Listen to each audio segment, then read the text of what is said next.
Hello and welcome to the Ocean Impact Podcast Pitchfest 2020 series. I'm Nick Chiarelli, thanks for joining me. Late last year, OIO ran the Ocean Impact Pitchfest 2020. We were inundated with almost 200 applications from 38 countries and were blown away by the incredible breadth and quality of ideas and ventures that applied, all trying to make a positive impact on planet Ocean. Over the course of this Pitchfest 2020 series, we'll dive into the challenge and opportunity areas that each of the finalists are working on, find out about their unique solution and discuss the key challenges and learnings they've encountered on their journey so far. We'll also discuss their why, their motivation for working towards a healthy ocean, what the road ahead looks like for them and how you, the listener, might be able to support their journey. This week, I'm talking to Sam Teicher, who's the co-founder and chief reef officer of the Bahamas-based startup Coral Vita. Coral Vita grows resilient corals to restore our world's dying reefs. Half of the world's reefs have died since the 70s, and over 90% are on track to die by 2050. This isn't just an ecological catastrophe, but a socio-economic crisis also. It's estimated that coral reefs sustain 25% of marine life and the livelihoods of up to 1 billion people, while generating 30 billion annually through tourism, fisheries, and coastal protection. Coral Vita sells reef restoration as a service to customers that depend on the benefit of healthy reefs such as tourism and hotel operators. Their vision is to create an industry for large-scale reef restoration through a global network of land-based coral farms. Using these farms, Coral Vita can grow corals up to 50 times faster than natural rates by utilising a technique called microfragmenting, which involves breaking the breeding corals into tiny pieces to stimulate tissue growth. They are also breeding corals that are more resilient to climate change impacts, including higher ocean temperatures and ocean acidification. In addition, Coral Vita's coral farms also function as ecotourism attractions and education centres. Sam is passionate about restoring coral reefs and the positive impact that healthy reefs can have on local communities and on mitigating some of the impacts of climate change. I really enjoyed talking to Sam about coral reefs, of course, but also about what it was like for Sam to survive a light airplane crash and a Category 5 hurricane on Grand Bahama. I hope you enjoy this discussion with Sam Teicher on the Ocean Impact Podcast Pitchfest 2020 series.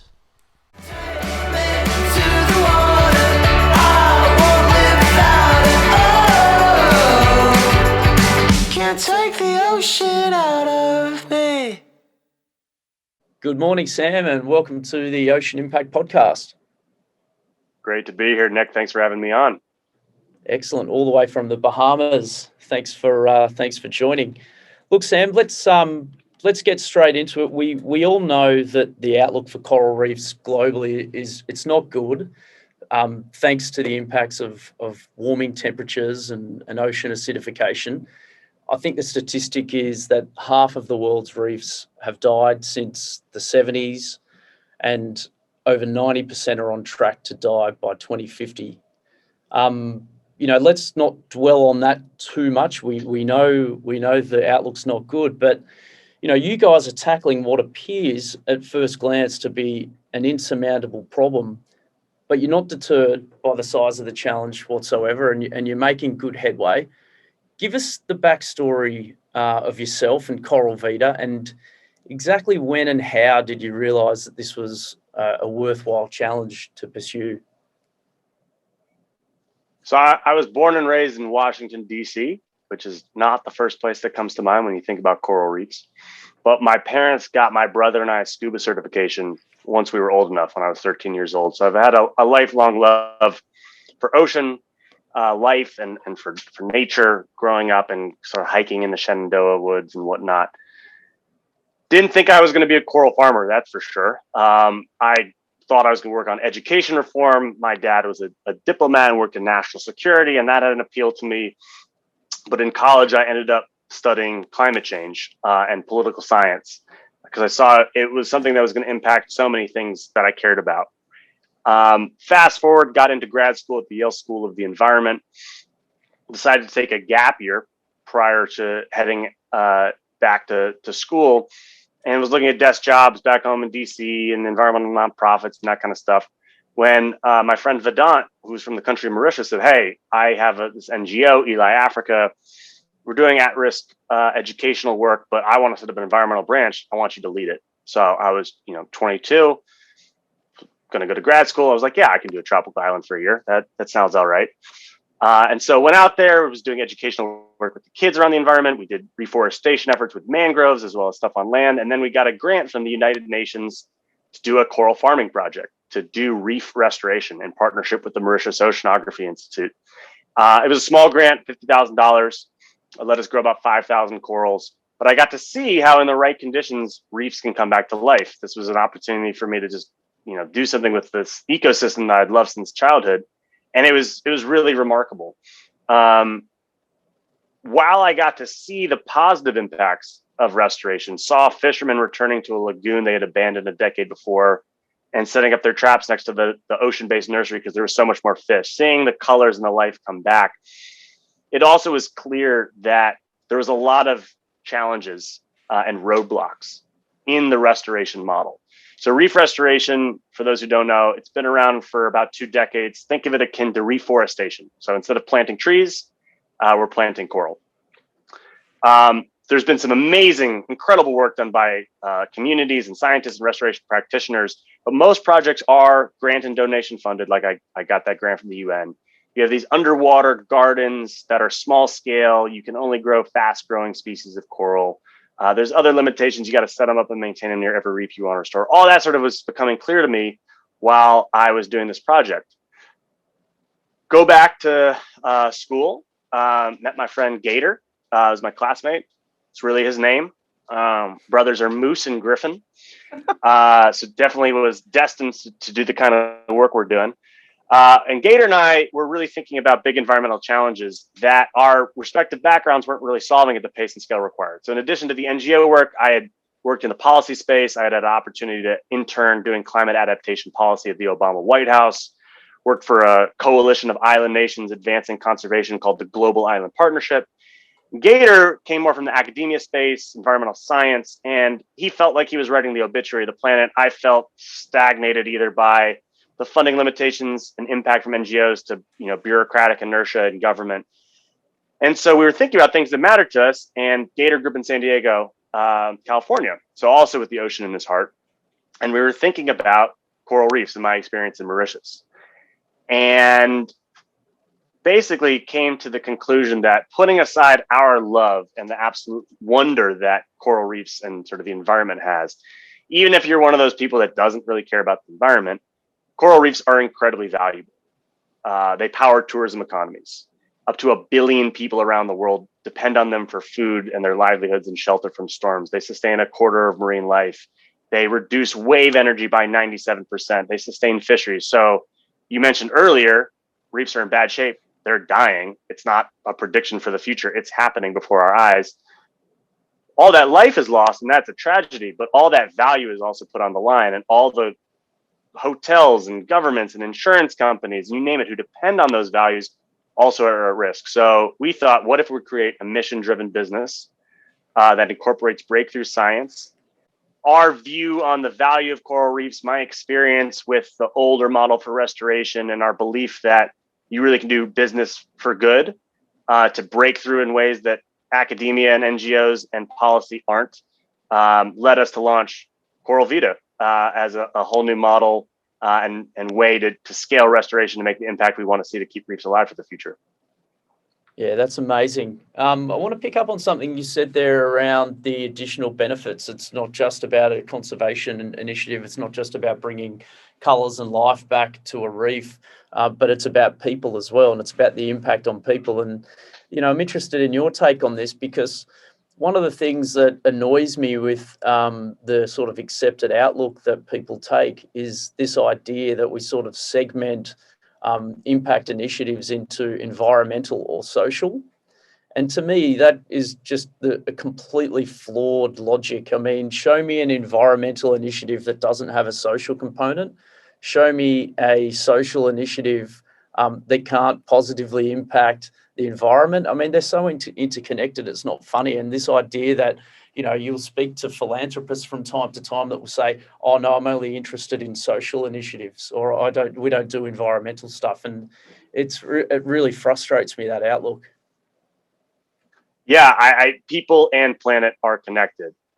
There's a lot of ways I can skin this, and I'll bring it back to coral reefs. But one, to begin with, human civilization has only existed really since the end of the last ice age, when the climate and the ecosystems that this climate supports came into this sort of state of stability that allowed us to develop agriculture and build cities and become who we are today. And so as the environment gets thrown out of whack, it obviously impacts biodiversity, but it also is going to impact humanity. As another way of thinking about that, my senior thesis in college was actually climate change as a national security threat. This was written a few years before the Arab Spring and things like the civil war in Syria, but there's a link between that and the environment. I'm not saying, yes, that was climate change that caused those things, but you had wildfires in Russia and the Ukraine that devastated the wheat crop that fed a lot of the Middle East and North Africa, together with a multi-year drought in Syria that caused rural to urban migration that the government didn't take care of, and suddenly you've got instability. The same thing can be said for hurricanes and environmental degradation in Central America, leading to migration crises. And when we again come back to coral reefs, we're talking about an ecosystem that takes up less than 1% of the ocean floor. But as I said before, supports up to 1 billion people in over 100 countries and territories.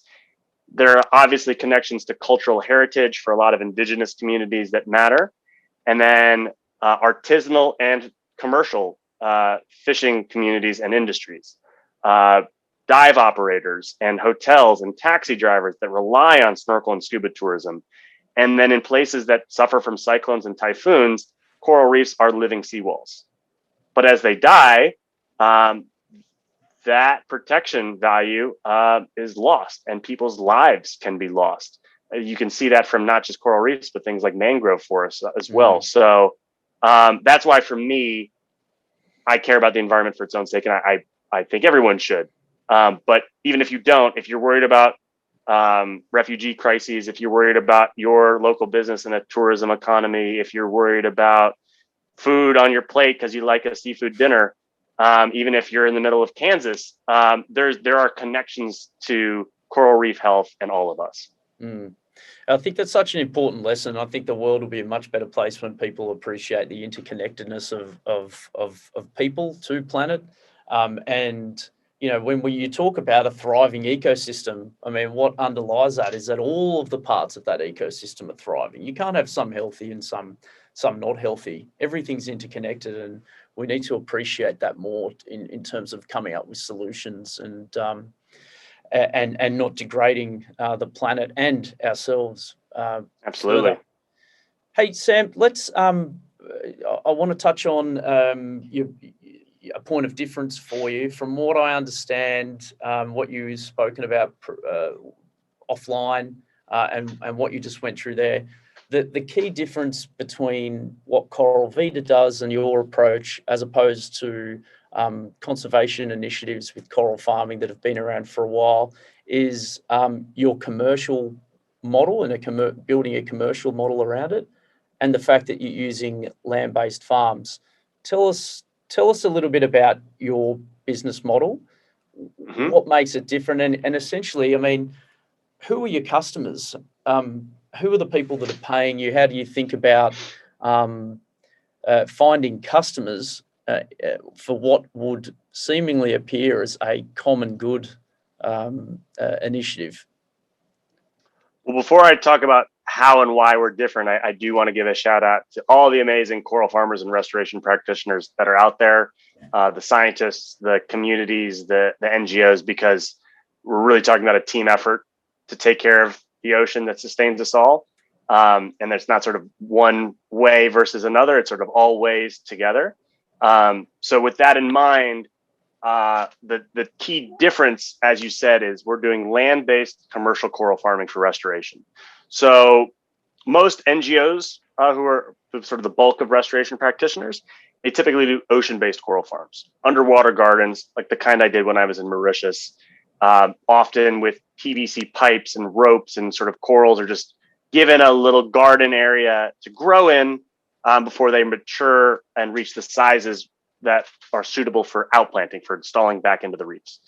I alluded to this before, but a lot of those projects, you only can grow fast-growing species. So there's many different types of corals. There's also different groupings of corals. So some are branching; they look like tree branches or like deer's antlers. There's others that are bouldering, encrusting corals, and most projects grow branching corals because you can get again, this is like akin to taking a cutting from a flower that you then graft and it'll grow. You can take a cutting the size of your thumb and it gets your hand and wrist in 6 to 9 months. But those bouldering or encrusting species, to go from the size of a coin to your hand, could take 10, 20, 50 years. So most projects don't grow them because it's just not feasible. You're also subject to the whims of the ocean, whether that's a spike in ocean temperatures, a storm, a fisherman drops his anchor. And then if you think about setting up and maintaining underwater gardens that need to be tended throughout the entire length of the Great Barrier Reef, let alone all the reefs around the world, that has some feasibility issues. So that's sort of the ocean-based approach, together with, again, largely being reliant on one-off grants and donations. Again, like I had in Mauritius, we couldn't keep the project going, and we only could grow 5,000 corals once, when Mauritius alone needs 5 million corals every year. So the commercial side for us and the land-based side are again, the distinctive factors. So land-based coral farming has been done by a lot of marine institutes, but again, they're just focused really on research primarily. Amazing organizations, many of whom we partner with, but not really focused on scaling impact. But they've shown that land-based farming works. It's, again, akin to aquaculture. You've got tanks on land, clean seawater pumping through, creating the right conditions for corals to grow in. So we're taking that approach, which lets us do a number of things ecologically, which I'll get into in a second, and then the business model. So to start off with the ecological distinctions, we teamed up when we started off with some of the world's leading coral scientists who have sort of developed these breakthrough methods to completely change the game when it comes to how we do restoration. So to begin with, microfragmenting, it was pioneered by Dr. David Vaughan. We basically can accelerate coral growth rates up to 50 times faster. And that translates into months instead of decades. And I could check back in later if people are interested and talk about how that happens. But basically now we can grow almost every coral that exists in a timely fashion and in a more cost-effective fashion. At the same time, we teamed up with Dr. Ruth Gates, who is the pioneer of assisted evolution. She was the president of the International Society of Coral Reef Studies, one of the most respected coral scientists in the world.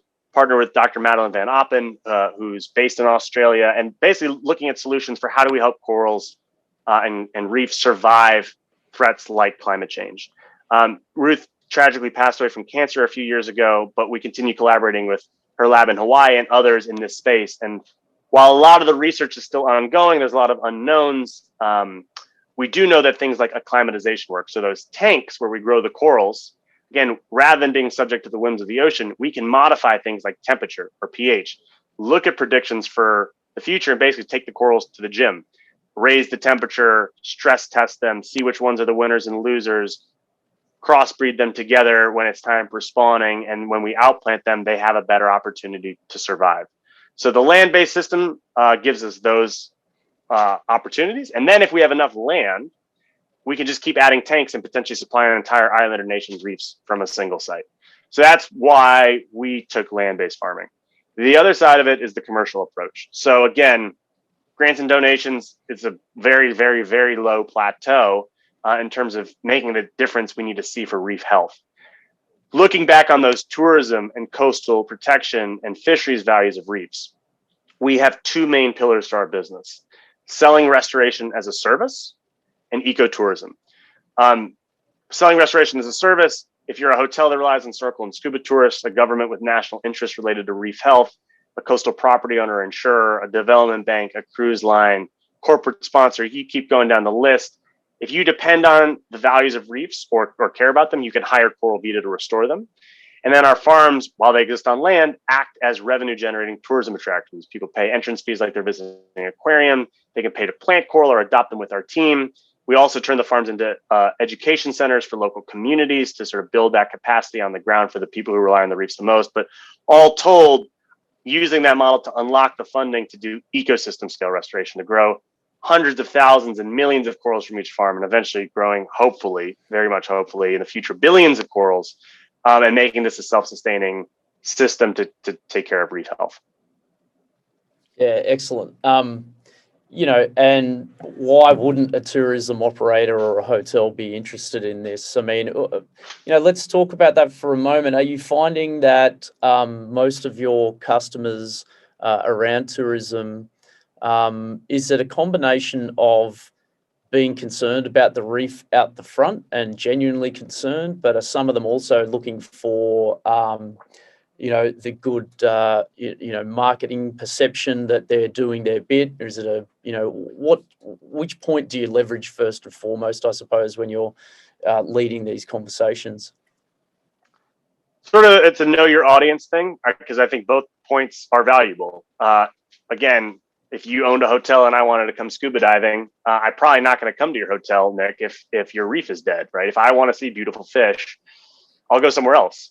So there is that direct value you derive. And then there's also, the ability to sort of, whether you mean it, and I hope you mean it, or you don't, but to see the marketing value and sort of good green PR, that's certainly a thing that can be a hook for some people as well. So that, again, it depends on the client, it depends on the location. One thing that's also worth saying is that not every reef can be restored. We had a hotel that said, we love what you're doing, we believe in this. We see this as a draw for our guests, but next to their beach was a river and upstream was a textile factory. So we're very clear with the sort of belief that you need to stop killing reefs to begin with, right? Restoration isn't the best option. It's a solution, but there's no excuse to use restoration as a means to keep destroying reefs. And the right conditions have to exist for it to be viable. But then as far as, again, the pitch to the client, it totally varies. Now, another interesting factor that's real world that actually we're definitely following along and talking to people in this space, but aren't actually involved in, is insurance.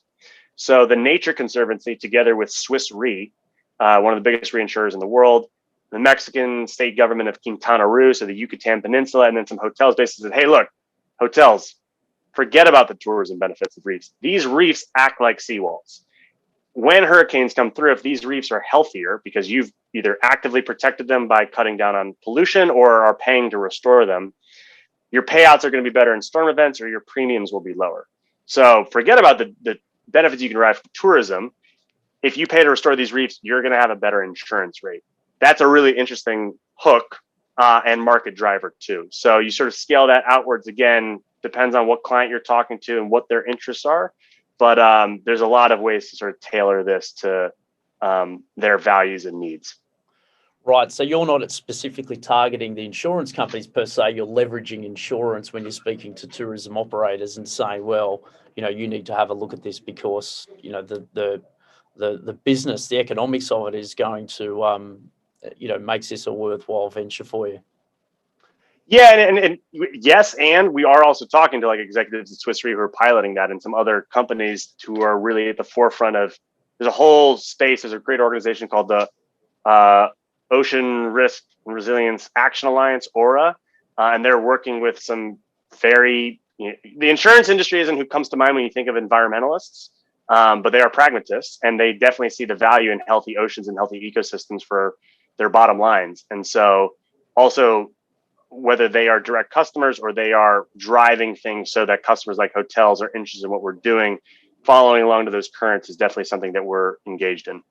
Do you see a point in the future where an insurance company would say to a tourism operator or a hotel, say on the coast of somewhere in the Caribbean, where they would say to them, your premiums will increase if the health of that reef out the front there deteriorates?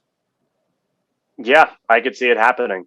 And again, it's interesting. Again, climate change and national security don't come up too often when I'm thinking about coral reefs, but as an example, again, of not just the insurance industry and a sort of more conservative group and how they could be driving this, but actually the U.S. Department of Defense, they have an R&D arm, DARPA, that funds a lot of really interesting things. they actually just put out a proposal where they said, hey, we've got bases along the coastlines that are going to deal with rising seas and increasing storm intensity.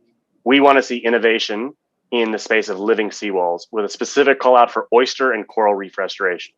So yeah, if you're saying the Department of Defense and insurance industries, among everyone else, saying, yeah, the health of coral reefs matters, and we're going to all pay a price if we don't take care of that, I think that could cause a lot of movement of dollars and stimulus of not just more restoration, but more engineers, material scientists, and other people we need coming into this space.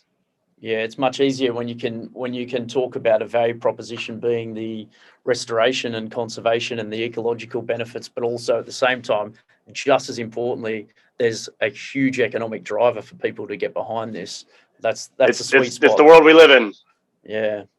So Sam, tell us your the goal. The end goal is to have a number of farms all over the world. You're in Bahamas at the moment. That's where you're speaking to me from, and that's why our internet connection dropped out a little while back. What's next? You're operating what is it? Is the Bahamas a trial, a pilot site, a sandbox, and where to next? A little bit of all of those things. So yeah, pilot farm, coral farm number one for the company is here in Freeport, Grand Bahama. Our ultimate vision is we want large-scale land-based coral farms in every country and territory with reefs around the world. It's a big goal. It'll take us some time to get there.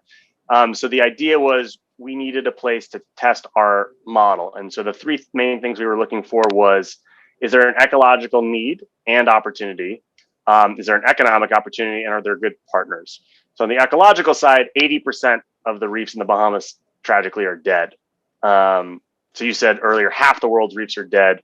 90% on track to die by 2050. That stat is very much the case. And actually, it's just an example of how quickly this is deteriorating. When we started the company in 2015, it was 30% of the reefs are dead and 75% are on track to die by 2050. So just in 5 or 6 years, things have gotten a lot worse. Bahamas, it already was bad, but a lot of the things that had caused the reefs to die here, like bad development practices along the coast and overfishing, have largely diminished.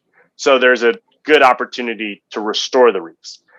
Secondly, there's a huge tourism industry here, like 50-60% of GDP is tied up in tourism, and a large part of that is scuba diving, snorkeling, fishing, and ocean-based recreation.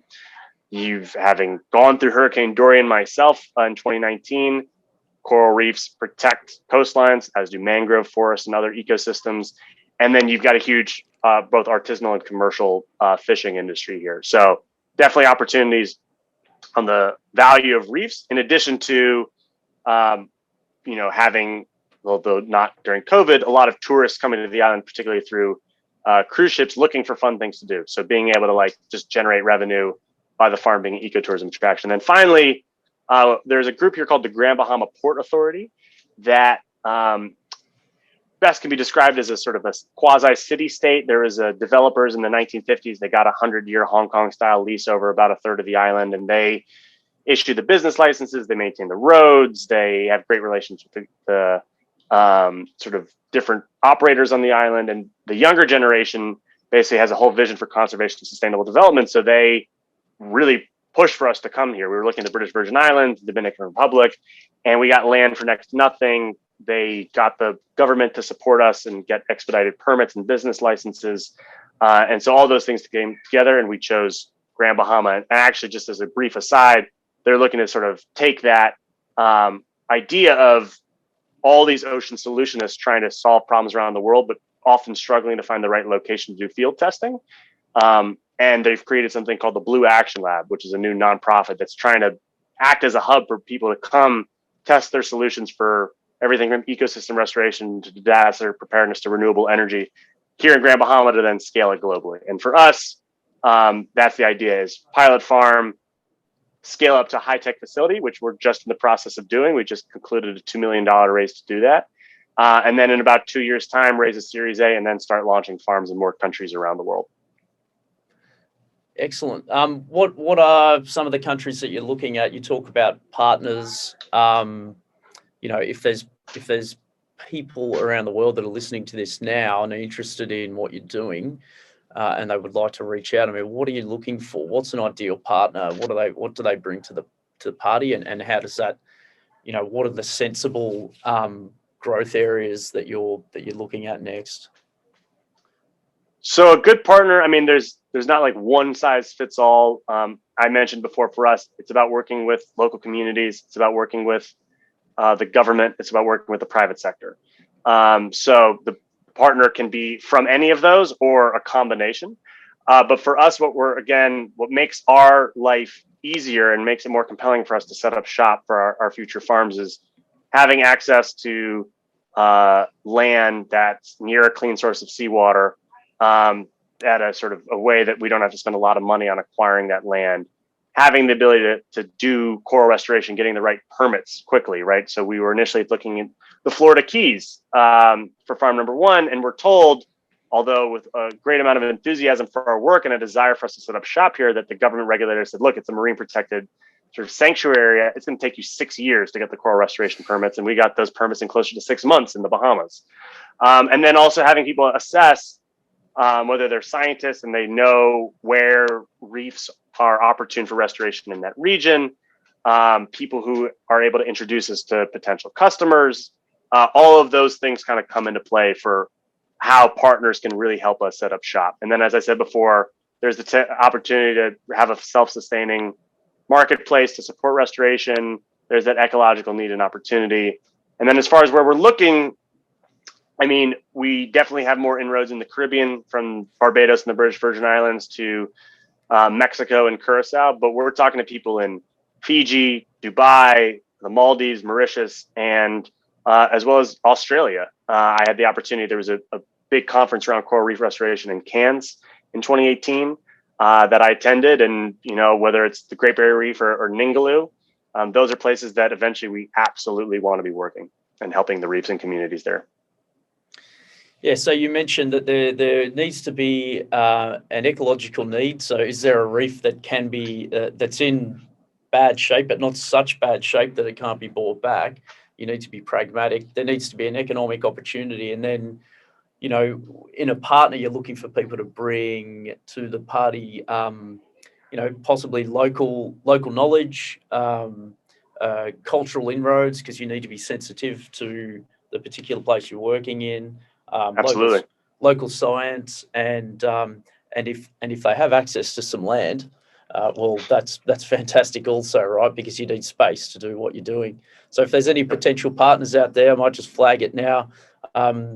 Get in touch with myself or Sam. Sam will provide some details towards the end of the podcast. He's interested in hearing from you. Let's talk about your road ahead a little bit. What does, I'll come back to that. Tell us a little bit about some of the key challenges that you've encountered. I know that the last 12 to 24 months, or 18 months, I should say, probably haven't been the easiest for you. There's been quite a few challenges thrown up, but from what I understand, it's quite impressive how you've got through some of these. I think you were involved in a plane crash. You've been through a Category 5 hurricane. COVID obviously has knocked around global tourism. How did you keep getting up from some of these things? And I'll also just throw in, unfortunately, a really terrible coral disease struck the Bahamas after Hurricane Dorian. So we got a pandemic under the sea as well. So yeah, it's been a test in personal resilience as much as anything. But in many ways, it's also underscored really just, how important the need to protect and restore coral reefs is. And in my case, I just really believe, failure is not an option and can't envision a world without them. The plane crash was, it was a few years back. We were sort of determining where we want to set up farm number one. We're traveling from Grand Bahama to Nassau to meet with senior government officials and some other folks. And we had just, we're over the island taking off, and turned out that the landing gear was jammed. We had to return back and had a full-on crash landing, skidded off the runway. Everyone somehow was fine, just 2 minor injuries. There was a baby that set a new standard for sleeping on planes because it slept through the whole thing, including the mom running with him like a little rugby ball from the airplane as we were ready for it to explode, which thankfully it didn't. and then actually got on a plane an hour later because we had to make that meeting with the government officials. So that was a little tighter squeeze on the follow-up landing. Oh my gosh! But, so hang on. So you had the crash, and instead of, I was going to ask you, did you all sit around and have a moment when you realize the value of life and making the most of things and so forth? But you probably didn't have that moment because you rushed to get on another plane. Yeah, I mean, Gator and I were both on the flight together, and we definitely we hugged as soon as we got off the plane, and it was surreal. And there's a much longer story involved there in terms of some of the funnier moments and also scary moments that happened too. But we were like, this is our only opportunity to meet with this government official, and if we want to set up shop in the Bahamas, we're going to need their support. So there's a plane in an hour, so let's get on that. I guess we had a drink or two when we finally made it to Nassau. Let's put it that way. Called our parents. But then 2020 in many ways started in 2019 for us because the Bahamas got crushed by Hurricane Dorian. It was the strongest storm ever to hit the country. It's one of the strongest storms in recorded history in this part of the world. I mean, it was a Cat 5, but honestly, Cat 6 and Cat 7 don't exist. But apologies for everyone that doesn't operate on the American system, but it was 154 miles an hour is a Cat 5, and we had 225 mile an hour wind gusts. And it's an island that can kind of be compared to Long Island in New York in terms of size, general size. At one point, 80% of it was underwater with a storm surge as high in some places 22 feet. And we had built our coral farm with Cat 5 hurricanes in mind. All our buildings stood tall through the winds. But it wasn't designed to be a submarine. And despite building the foundations were at more than double the 100-year flood event, we had 17 feet of storm surge at the farm. Some of our tanks we found days later, 35 miles away, the tanks that we grow the corals in. We actually managed to find all but one of them, which is pretty remarkable. But I was there for the storm. I don't recommend staying for Cat 5 hurricanes. Fortunate enough that my house and our friends and loved ones and community members, for the most part, were safe, but basically just while the storm was still overhead, we helped out with some rescue teams and then just did relief work for the next few months. Got the farm up and running in March 2020, again, just in time for COVID. So then the island was just coming back. And again, I don't mean to just talk about us here, but there's a lot of people here who are still struggling. I think it would have been tough enough with COVID, but I think we've got 60-70% unemployment on our island. Wow. People were just getting their lives back together when COVID showed up. And so we were fortunate enough that not only did we have enough funding from our previous investors and runway to keep going, the government also granted us exemption to keep operating the farm as essential workers. Obviously, no tourism revenue, no one spending money on coral reef restoration, but being able to keep operating and focus on the work was a blessing in more ways than one. And so, having really experienced the climate crisis firsthand, it did underscore, as difficult as it was, coral reefs aside, we actually saw mangroves literally save people's lives. It slowed down the wave energy in some places enough for people to get to their neighbor's house, to get to higher ground. And so it's just we got to get back and do this and in fact go bigger and better. And so we raised a $2 million round to transform the pilot into a state-of-the-art facility. And we're in the process of doing the construction now. We expanded our team, hired a new PhD scientist, doing some R&D projects. The one of, I guess, many challenges that have sort of come up with any social or regular entrepreneur, but have definitely been a little bit extra for us in the past little chunk of time. It's a really good example of what doesn't kill you makes you stronger, right? In your case, your disaster that would have completely stopped a number of people in a number of other initiatives. I mean, you didn't have that choice, right? Because you have to, after you've gone through the cleanup, you have to look at it and say, well, this is why we exist. This is what we're here to help mitigate. We can't turn our back on this now. We need this more than ever. Exactly. We'd always sort of come into, listen, it was definitely a very ambitious thing we're setting out to do. And there's a good chance that, it's not going to work. People decide they don't want to pay for reefs, or we can't scale the restoration enough to make the difference we want to see. But we'd always sort of come into it with the idea that if we can make a difference in this world, then we'll make a difference. And if we don't, then we'll have tried and I'll do something else. But we're seeing some good successes on the ecological and farming side of things, as well as on the business side of things. And as you said, having gone through all of this stuff just really underscores we got to just go after it even harder and do an even better job of it, working with other people. Yeah, kudos to you. That's great stuff. You mentioned a moment ago that you recently closed a $2 million round, and you have ambitions to raise a Series A in 18 months, I think.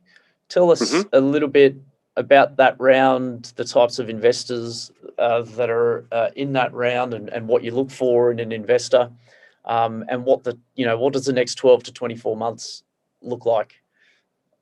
Hopefully not another Hurricane Dorian or COVID. Fingers crossed. We initially raised a round of 1.6 million to launch this first pilot. And then this $2 million raise again came after Dorian, with the support of our biggest investors and our board, and then managed to raise the funds even despite COVID. So that, together with another over $500,000 in grants and fellowships and prizes from startup competitions and stuff that we won, and some raised over $4 million. The $2 million raise is geared on transforming our pilot into a state-of-the-art facility. So our aquaculture system is getting upgraded in what can best be described as going from a Fiat to a Ferrari. It's going to give us a much higher degree of control for testing those sort of heat treadmill experiments to boost coral resiliency, to do some really cool scientific experiments and research and development to better integrate sexual coral production. I didn't talk about that before. Again, for those who don't know, it's best can be akin to like pollination. There's a few different ways that corals make babies, but they often sync up after the full moon. It's pretty wild. Usually it takes about 1 million eggs to produce a coral settler. When we've done coral spawning sessions in the past couple of years, we've gotten that ratio in our lab closer from 1,000,000 to 1 to 100 to 1. We want to ramp that kind of work up more. We're building a maker space to integrate 3D printing and more fabrication work to do a lot more stuff on that space and upgrade the lab. We hired a PhD scientist, Dr. Katie Lesneski, out of Boston University, and Amir Matuk was building public aquariums in Dubai and private aquariums from the UAE royal family. So he's an aquaculture guru, together with our existing sort of Swiss Army knife aquaculture guy, Joe Oliver, and expanding out our local team. So there's a number of things on that front. We're also going to be scaling up the restoration here. We're probably planning on doing at least 3 projects in 3 different sites in Grand Bahama. We've partnered with the Bahamas National Trust, which is basically their park service. We actually just signed our first contract with the Bahamian government. In fact, the Ministry of Agriculture and Marine Resources just hired us for a small scale restoration project. And we actually are now taking that to other local corporates and coastal property owners and and getting matching funds. And we just got a commitment for that. So we're going to basically hopefully try and make a $30,000 project a $300,000 project. But again, the main focus really for this round is let's do some incredible restoration work. And again, even with COVID, prove out this business model so that then in about 2 years, we raise the Series A, and that lets us start launching farms in more countries. And instead of the pilot right now, we can grow about 30,000 corals a year. For perspective, one of the biggest projects ever grew 40,000 corals once with a USAID grant, and that was the end of the project. So we want to eventually have the farm growing 100,000 corals or more every year and having people pay for it, and position us to kickstart a restoration economy around the world. And again, not just for us, but for other coral restoration practitioners, and hopefully show, look, not only can you do this for coral reefs, you can do this for mangroves and seagrass and wetlands, and really push towards this, I hope, groundswell and dynamic shift in terms of how we value and protect nature. Those are obviously some very heady and big goals, but we really hope that this next 2 years and this fundraise positions us to do that. And I would be remiss not to mention that we also did leave our safe note open for another $250,000 if we encounter the right kind of strategic investors. So you asked earlier who's invested in us. If we find the right type of mission-aligned, ocean-focused impact types that bring not just the dollars, but their personal values and their networks to the table, we're definitely down to raise a little bit more. For who's invested in us thus far, it's a fairly broad mix. It's a mixture of what I'm calling impact angels, high net worth individuals with a passion for coral reefs or the ocean. There are some sort of titans in Silicon Valley who fit the mold there. There's a professional baseball player, Max Scherzer, who I have to take off my fanboy hat when I say this. He's from my hometown, Washington, D.C. He's one of the best pitchers in baseball. He and his wife, Erica, love to scuba dive. And we got connected to them, and they invested in us because they recognize that they love to dive. This is something that matters to them, and they want to see this type of thing scale. They want it to not just be a lot of our investors. They don't want to just be a one-off NGO thing. They are attracted not just to the fact that it's a business. No one's investing in us because they think we're going to be the next Uber.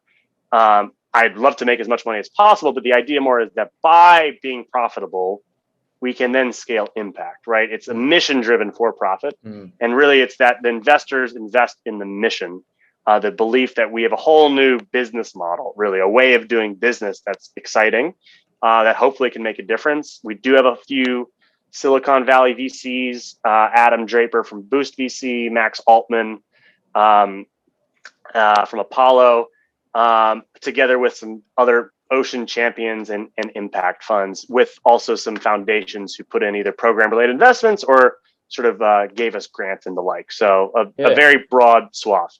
Do you find that, taking the time to bring on mission-aligned investors, not only do you get what I'd like to refer to as patient capital, but do you also find that these people go, they bend over backwards to give you support through networks, introductions, advice? Are they really active? A lot of them are, yeah. There's definitely incredible support that we get beyond just the dollars. I mean, don't get me wrong, the money makes us do our job, but that's also what I referenced before when I said for this open 250,000, having people that really want to go above and beyond, obviously for us, but really for coral reefs, right? That's the whole premise. So that's definitely something that I've encountered, and definitely people who have more of that 10 to 15 year investing horizon outlook than sort of a traditional 5 to 7 year venture capitalist, and willing to sort of, as we've been rolling with the punches, also watch us roll through the punches and help us get back up and go forward even bigger and better, because there's that belief in what we're doing. Sure. Sam, we're coming to the end of our conversation, and normally I like to round it out with a call for action to how people can support your journey. But I think one of the points we haven't touched on, but relates to how people can support, is what you did during COVID around establishing a more digital presence and your Adopt a Coral initiative. Can you talk the listeners through that? Sure. So since the company was founded in like 2015, we've had Adopt a Coral as an option, kind of just living up on our website. We never really put a lot of investment or marketing attention towards it, and had some nice success from it. But again, it was more of a sort of passive thing that we put on the back burner. With no tourists coming through because of COVID and spending money on restoration and service not being a priority for most folks, what we did was we decided to put more of a emphasis strategically and monetarily towards digital revenue generation.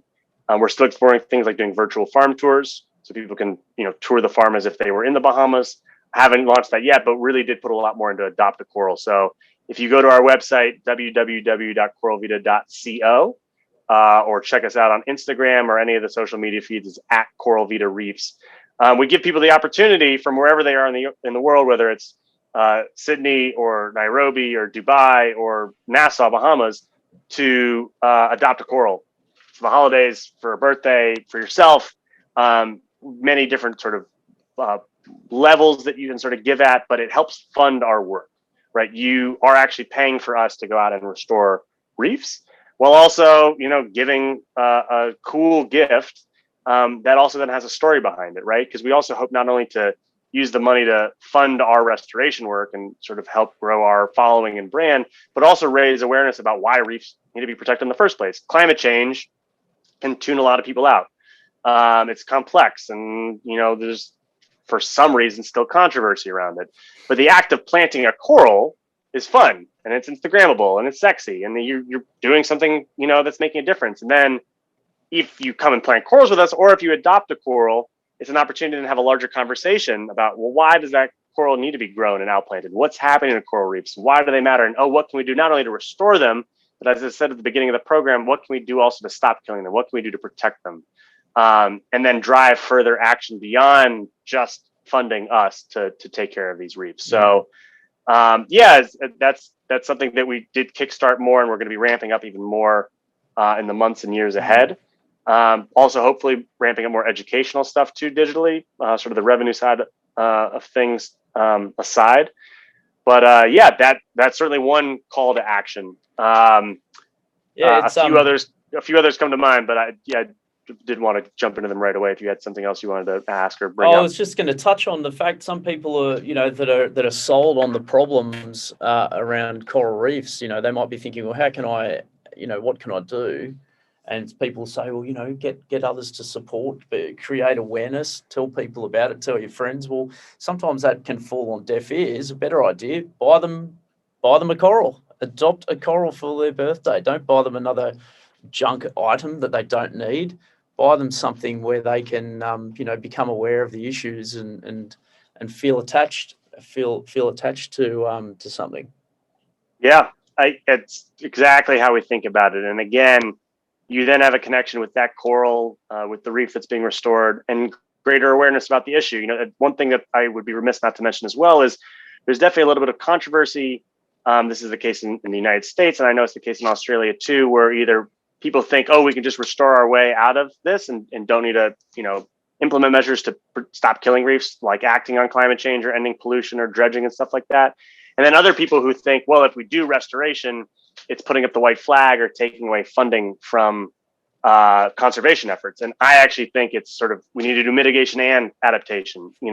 Even if we hit the Paris goals for reducing greenhouse gas emissions tomorrow, unfortunately, there's a time lag, and the ocean's going to keep warming. And corals are going to keep dying. And so we need to scale up restoration, especially because we're not hitting those goals.